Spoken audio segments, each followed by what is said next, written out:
Hello people of YouTube, Sanxion here, and it's time for another studio breakdown video, and this time we're going to talk about a track of mine called Science of the Clams, which came out on Kniteforce Records earlier on in the year.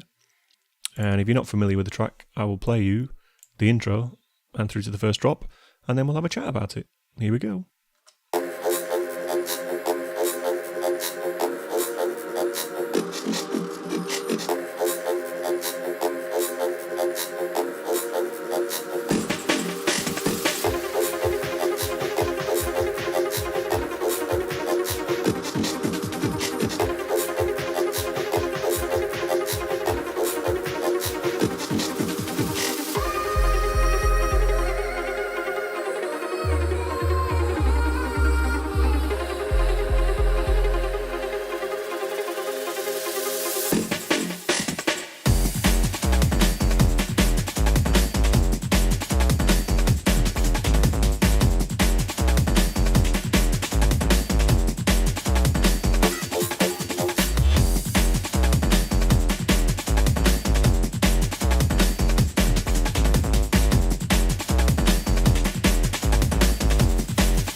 So there we go.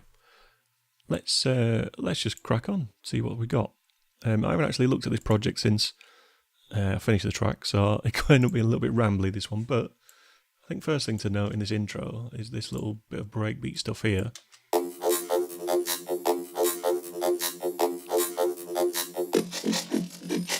And the way I did that is I used it's like a really old piece of software called Akai, which kind of emulates the Akai sampler time stretch. Doesn't do it perfectly, but it gives you that vibe. So the sample that I put in is this break. And all I did was I set the cycles to 2, well, I don't know, let's try on 1,000. It defaults to 1,000, but basically I'm pitching it up by 2 octaves. So we try at 1,000, and we're keeping the time the same. So it's basically pitching up by 2 octaves and keeping the speed the same. So no, it definitely was 2,000. So we set that to 2,000, cycles to 2,000. So it does it in a slightly more rough way at 2,000. If you imagine, the smaller the cycle length, the shorter the little tiny chunks of sample that it stretches. Yeah. So that's the sound we ended up with, and a little bit of EQ to take that weird rumble off. And we end up with this. And all we're doing there is just rolling off that bottom end. And then that sample there is exactly the same sample. I'm using Cubase to pitch it down by 12 semitones or an octave. And then what's this here? Alright, so yep, that's just a slower version of the break, just chopped up. But with all the same time stretchy stuff on. And at the same time, I'm doing a fill with that break there. And then after that, we also bring in this break, which is a classic old school break, but at half tempo. And a bit choppy, it goes up to full speed there. So when you play those two together,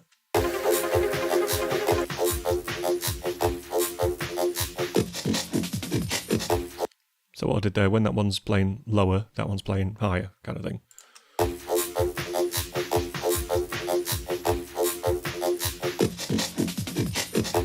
Nothing really too exciting going on there, it's just some nice sound choices really, so rolling off the bottom end on that break as well.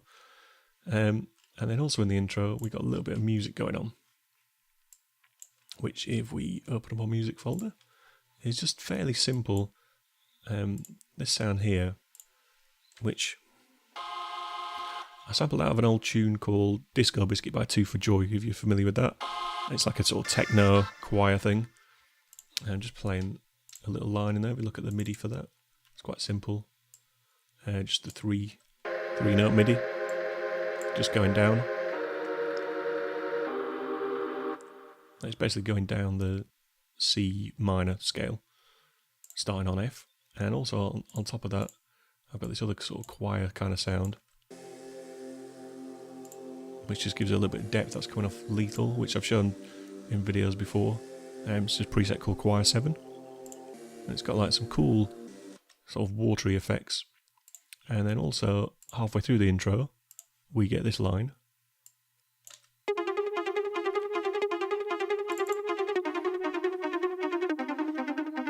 Again, that's just following the notes of the choir, and that is a sample out of a sample pack, actually, out of an old Danny Bird sample pack. The sample just goes.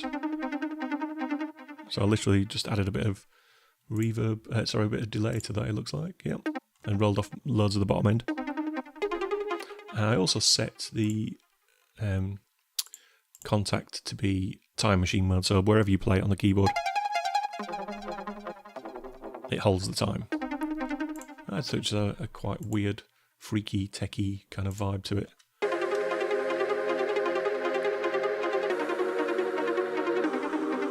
And then later on in the intro, we have this bit of bass.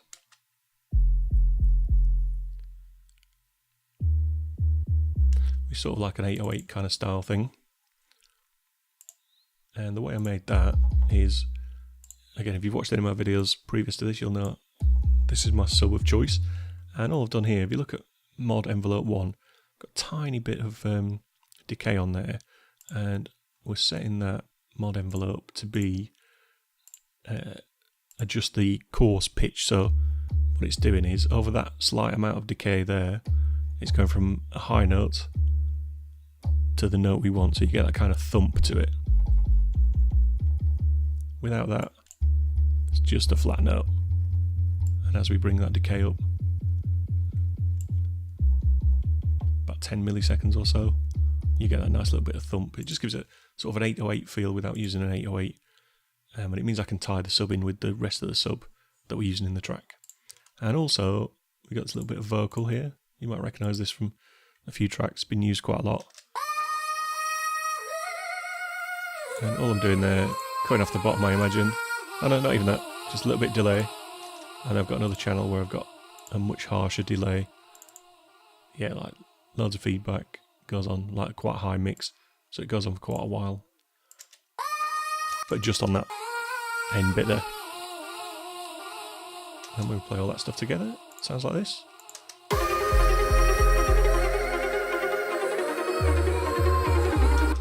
So there's really, we've got a few sort of sound effects swooshes, nothing too major. There's like some impact sounds, and you don't really need to know all about that. White noise risers and things. Well, it's not a white noise riser, but a riser. And yeah, that's kind of it for the intro. Nothing too complicated happening. And then when we get to the drop, here we are. So the drums on the drop. Let's listen to just the drum track.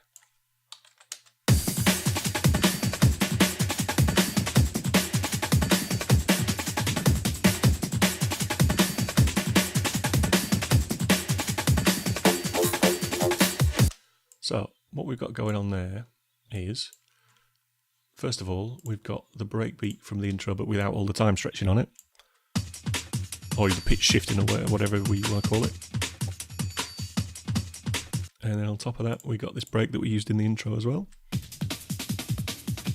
And then the break that we used as a fill earlier on, we're using that as an actual breakbeat. It's kind of a funky drummer kind of style thing. And we've also got some hats, just kind of following the rhythm of one of the other breaks. Can't remember which one it was. That one, I think. Yeah. But also, just to back everything up, we got this channel here, or these two channels. And that just gives the kick and snare a bit of punch as they happen on the breaks. Like without them, kind of fine, but that just gives everything a bit of extra thump and weight and chunk. And that's really it for the drums. Like later on, this ride comes in, but just simple on the beat ride. But in reality, that's kind of it for our drums. In this sort of mid-late section here, we go back to the time stretch break, and I'm automating this plugin here, this Wave Sound Shifter. I'm just automating it down through an octave, or through 2 octaves, sorry. So it goes down to 0, which would be where we're at, and then all the way down to -12, and back up.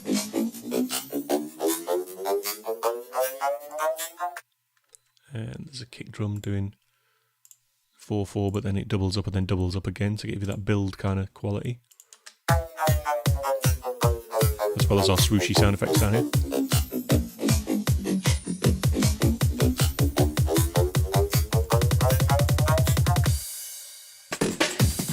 So yeah, there we go. Drums, nice and simple.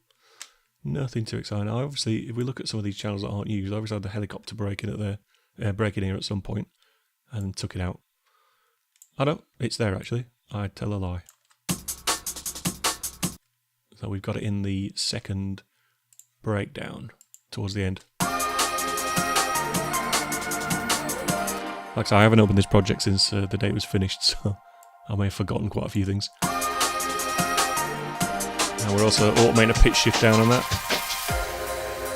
And back into our build. So let's have a look at the drop. The drop on this is really simple. It's just some cool, punchy, sort of jump up, not 90s style jump up drum and bass sound.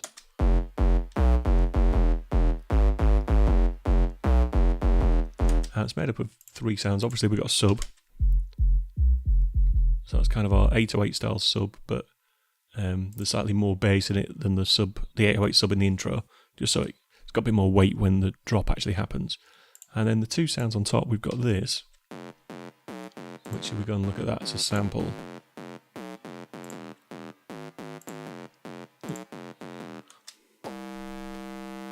It's just like a kind of distorted wave from, I have no idea where that's from, bass 49 apparently. I'm not actually sure where that's from. And then on top of that we have this sound, which is a more drum and bassy kind of thing, like a distorted 808 with a little bit of phasing or flanging on it or whatever it is. And when you play those 2 together, it just gives you that kind of, like I say, 90s jump up, jungly drum and bass kind of feel along with our sub.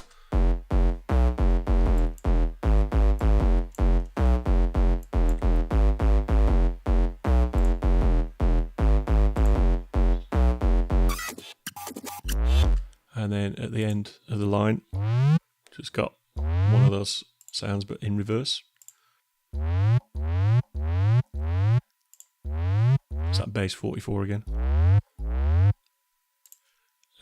And we also got this little odd bit of audio that, again, I couldn't really tell you where that's from, but I've obviously chopped it around and made a weird kind of fill out of it. Don't know, just sounded cool at the time, so it's in there. And that's kind of it for the drop. It's a really simple one on this.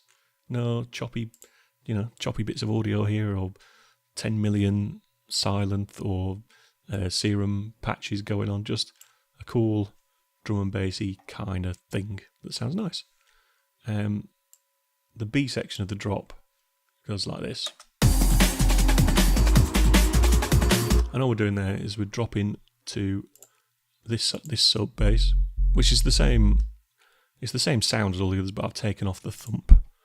The 808ness, so it's just more for long notes and doing pitch bendy stuff on, which is kind of cool.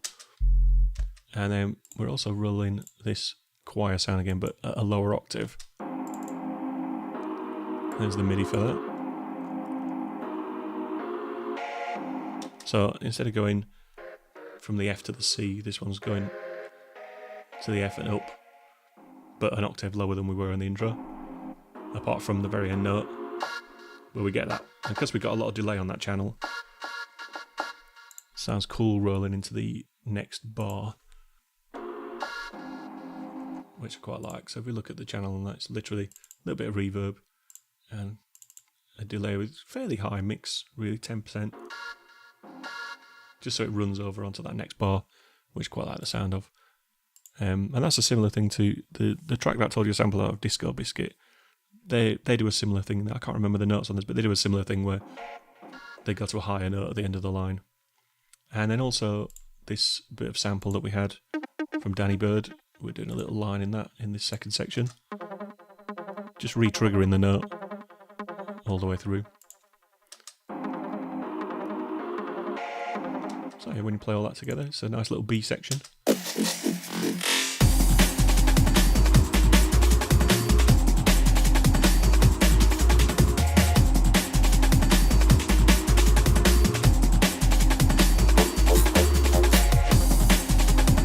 And then normally what I would do is I would go to my second breakdown and then do a build and drop again. But in here I just had a little 8-bar section.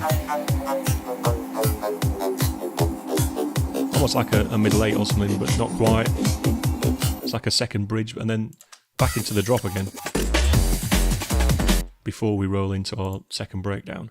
And the reason I do that is for dance floor friendliness. It's really cool to have 3 drops rather than 2. It's, you know, gets everyone going 3 times rather than twice.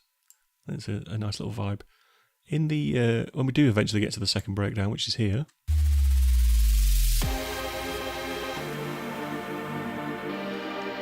so the first sound that comes in is this that I've labelled Nice String, and it's a patch. I think it's a thing I made by. Oh no, it isn't. I didn't make this myself.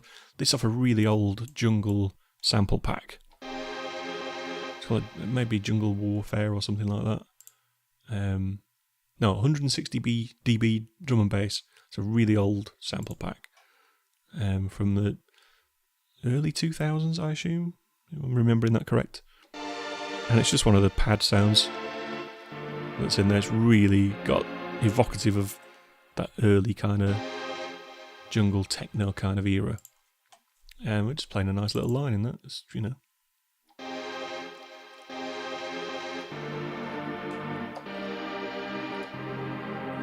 You know, fairly simple, a really nice sound there, and we got a bunch of delay on it. We're running this noise delay on it. Must be quite a noisy sample.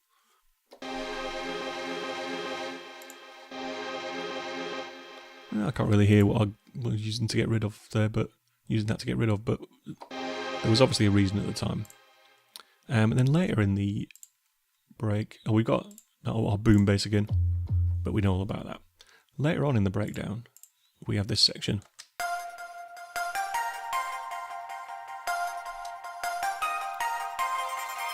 And that's made up of 2 elements. The first element is this pluck sound that's coming from Avenger.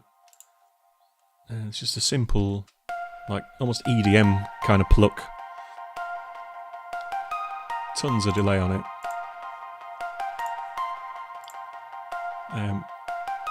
And I didn't even cut off the bottom there for whatever reason. I probably should have done, but we're learning all about the mistakes that I made in this track as we go along.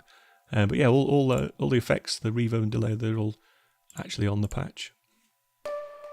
It looks like I've cut off some of the stuff that was on the patch, put my own stuff on there, a little bit of this V-verb and delay with quite a high mix, 20%.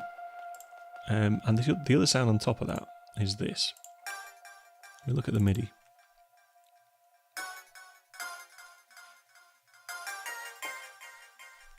And if that sounds familiar, it's because the actual sample is this. I quite like the fact that you could play a pluck line and hold the note, and you get that cool just end of that bar. Sounded really nice. And again, it's in time machine mode, so wherever we play it, we get the correct tempo. But yeah, I'm sure you're aware of where that sample comes from, but there you go. When you put that all together, it sounds kind of nice, I think. With our vocal again.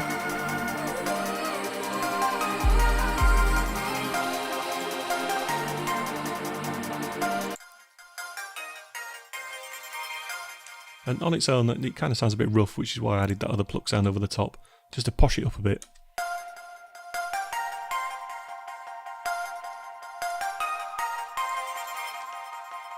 And to be honest, that's really just about it. We've already talked about this second build. Well, it's similar to the first build, but we had that helicopter break there. Back into our build stuff. Similar to the first build. Back into our drop. And then we've got our 8-bar little section again before we go to the full-on, not quite as much of a drop as in our first half, but similar. And then we're back to the intro music. Just to bookend the track a little bit, so that's the same MIDI as we've got over in the intro. And then in the outro, back to the plucks with the low octave choir sound, techno choir. And that is really it. It's a very, very simple track when you start breaking it down. But yeah, I hope you all liked it. I enjoyed making this track. I enjoyed making this whole EP, to be honest.